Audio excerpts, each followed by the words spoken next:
So, good morning, everybody. Welcome to Rebuilding Business, a series of interviews with outstanding entrepreneurs and experienced leaders who have reputations as trailblazers in their fields. Our intention is always to share that experience with you over 5 bite-sized 10 to 12-minute interviews, one each day of the working week. And we hope they're going to help you to consider how, in this age of post-COVID, can we rebuild your business or improve its sustainability, increase your creativity and innovation to beat your competition, or we're certainly hoping that you're going to pick up some nuggets that are going to help you on your leadership journey. Now, today I am very excited that we have Jay Allen. Hi, Jay. Hi, how are you? Very, very well. Just to give our audience a little bit of background about you, Jay is a 2-time global entrepreneur, big impact to business award-winning scale mentor. He's listed on the UK on the Clear Business Thinking Power 100. Having served as a rapid deployment soldier with the British Army, Jay went on to subsequently work with 2 of the national chains of supermarket at the highest level of business. And he's also helped them to generate more than £480 million of income before branching out in his role as entrepreneur, setting up 4 of his own businesses, scaling and exiting twice before founding the Adazero Business Challenge. It is fantastic to have you. And I do recognize, I don't think you're in Thailand, but that must be James Bond Island behind you. It is indeed. Well done, 10 out of 10, Lily. Yes, that is indeed James Bond Island from Goldfinger. Oh, fantastic. And this is from a honeymoon of about a year ago, isn't it? A year ago in 2 weeks. Yeah, as So we're still in the honeymoon phase of the relationship. Is that right? Very much so, definitely. And long may it ever last. Absolutely. I want to talk to you. You've got a massive of business experience helping us to scale up both national chains and also the SME market, which is where you're doing a huge amount of work at the moment, plus the multinational work that I know that you do with speaking. I wanted to talk to you about this situation that we're in with COVID at the moment. Can you just share with me what's your experience been and the experience of your clients for the first few minutes?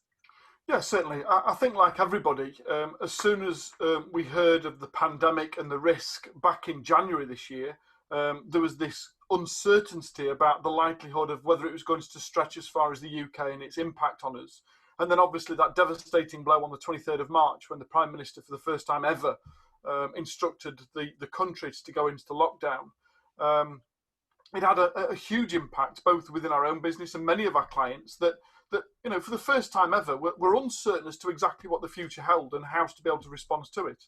And yet I still believe that a few months later on, that anyone who hasn't used this as the world's opportunity of pressing the reset switch, of being able to take some time out and reflect on exactly where are we and where do we want to be and how far away are we from that.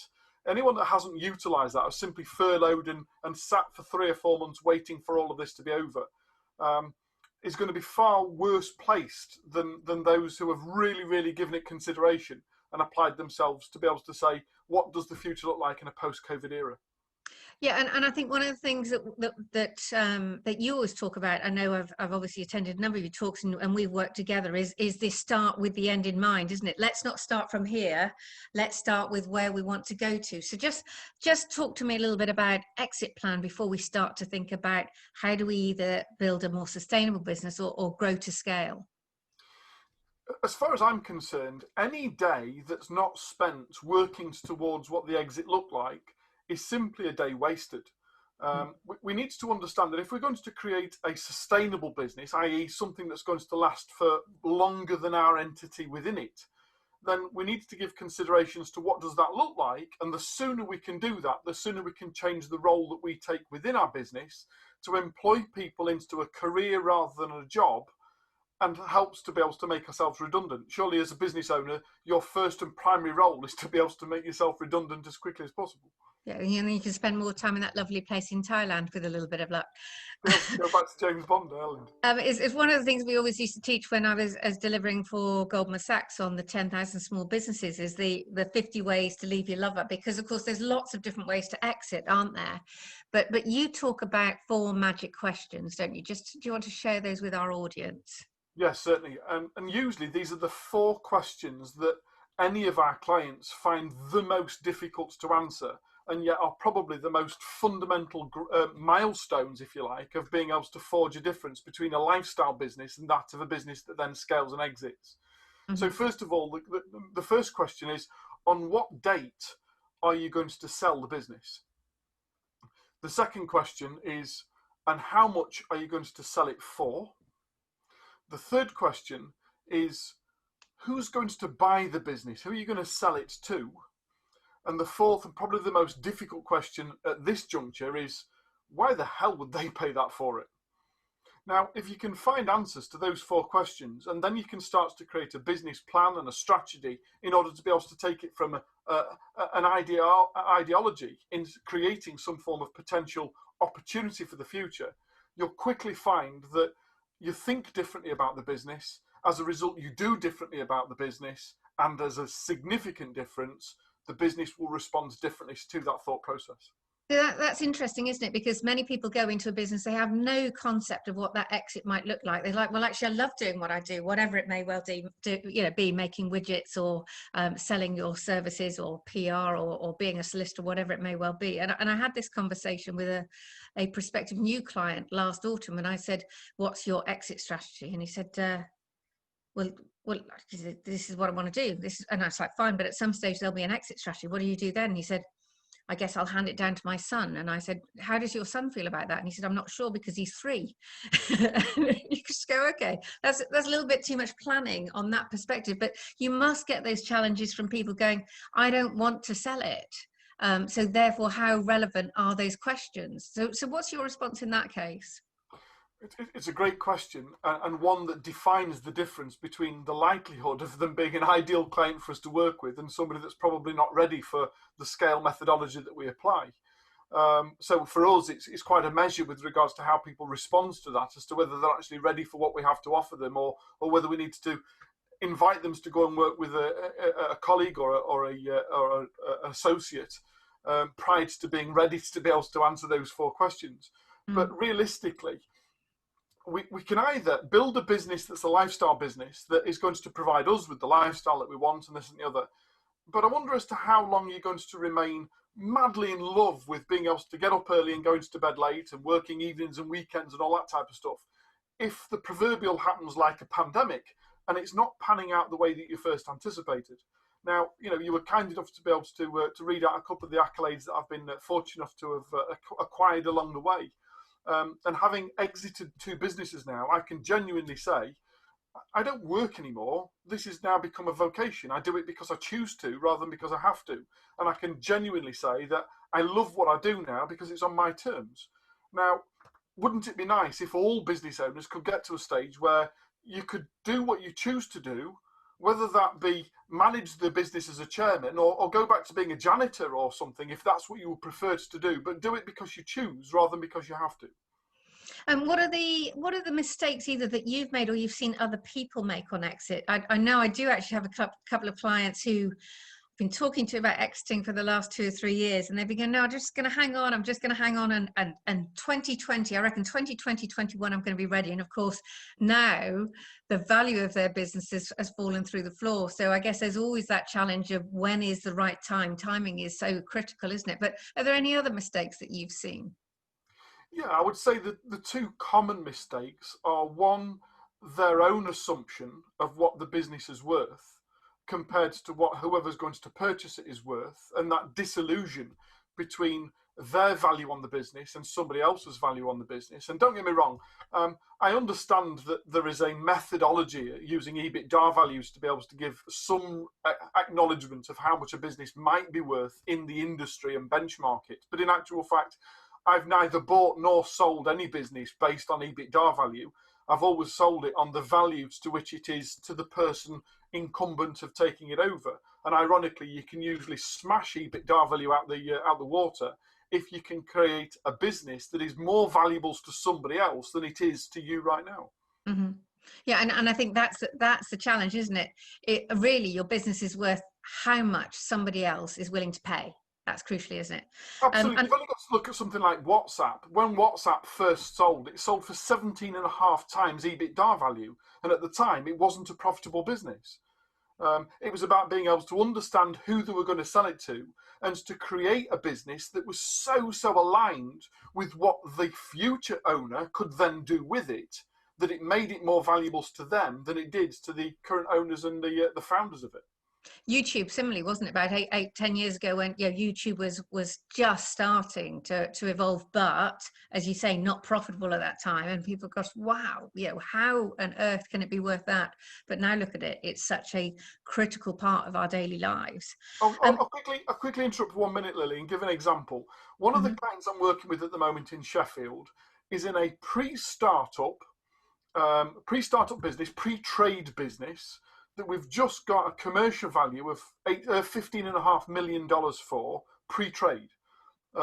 We've done that because from the very offset, from the concept, we've been able to come up with what does the sale value look like and what do we need to create in order that when we sell it in 5 to 8 years' time, it's got the right methodology and systems and processes in place that makes it as valuable as we'll sell it for in 5 years' time.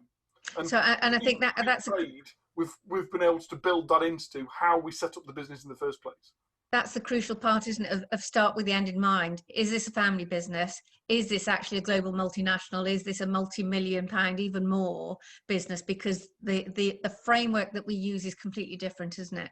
Absolutely. Now, don't get me wrong, if you're already in business and you're thinking, oh, I've got it all completely wrong, it is possible to be able to change quite relatively quickly the systemology and the processes within the business to be able to move from one model to another. But first of all, you've got to understand as to what do you want to achieve from that, and then establish as to, of the many different models that are available, which ones are going to be the most apt to adopt to, in order to be able to find that hidden niche and unlock the zero that was within every business available to us. And that takes us very, very neatly onto having the goal, isn't it? Or is it the BFHAG or the HAGI? Go on, explain more for us about what is a BFHAG. Having a BFAG for me, a big, fat, hairy, audacious goal, something that is so big that it's almost scary to alliterate. It's almost scary to tell somebody as to what the goal is. I'm a firm believer that the significant difference between a growth business and a scale business is a growth business is often a business that has the capacity to scale, but the owner has got the fear of being able to look what that actually looks like, and therefore almost diluted what is the business capable of to their own expectations of what they're capable of managing. Mm-hmm. So a BFAG is coming up with something that is so big and scary that unless you are committed to doing something every single day that contributes masses towards it, the chances are that you'll never ever really achieve it. You see, if we look at the psychology behind it, if you think small, then the actions that you take have to be microscopic in order to be able to create a lifetime of trying to achieve it. Whereas the moment you turn around and say, well, I'm going to change the world, you can't afford to think small in anything that you do anymore, because it's just not going to have any impact. And as a result, you start thinking bigger thoughts, you have bigger decisions to make, and ironically, it has bigger impact. And what's been the most impressive BFHAG that you've seen in your consultancy years, in the last few years, where you've gone, now we're talking, that's somebody who's talking my language? I'd love to say that it's a client that I'm working with at the moment called Richard, and I think he's very close on the heels of being able to cap on what Adam, our case study of a few years ago. I spoke at an event which Adam attended a few years ago now, probably 5 or 6, maybe 7 years ago now. And he came up to me afterwards. He was already a business owner with his brother of an existing business, and he said, "Do you know what? I've really not enjoyed listening to you, because you've made me realise that the model that we've got in our business just isn't capable of delivering what it was that we set out to achieve. You've identified that my goal is a little bit skew-whiff, and I've got to go back to the drawing board." And I said, well, that's great. At least you've learnt it now, as opposed to in 30, 40, 50 years' time. And he came back to me a few months later and he said, I've sold the business. My brother's chosen to buy it off me and continue running it. I've got 25,000 quid that I'm going to invest in a new startup. I've now learned the methodology of what I need to do. I now need to work out what business or what sector I'm going to apply that in order to be able to grow. And Adam took a £25,000 investment startup to an $8.4 million sale in 3 years, 7 months. Brilliant. Retired Fantastic. on his 35th birthday. I bet he's not retired now, though, because that sort of... it took a year off for him and his wife and his young families to be able to go and relax a little bit after the exceptional amount of dedication that he put into 3 years, 7 months to be able to get it over the line. And then came back out of retirement at 36 and said, right, 100 million by the time I'm 60. So definitely a metrics person. 100 million, and I wonder how many divorces. That's my only challenge. Is it balanceable with having a decent quality life?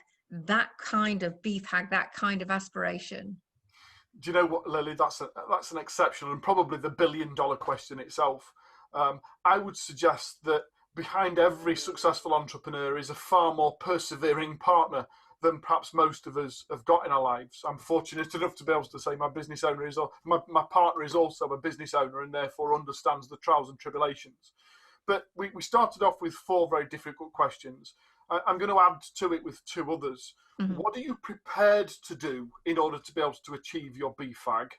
And what are you not prepared to do to be able to try and achieve the BFAG? Where do we draw the line as to what you're willing and what you're not willing to do? And it comes back to that age-old quote of entrepreneurship.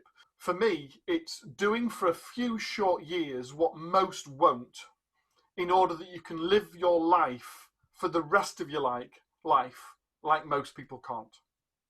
Brilliant. Thank you very much.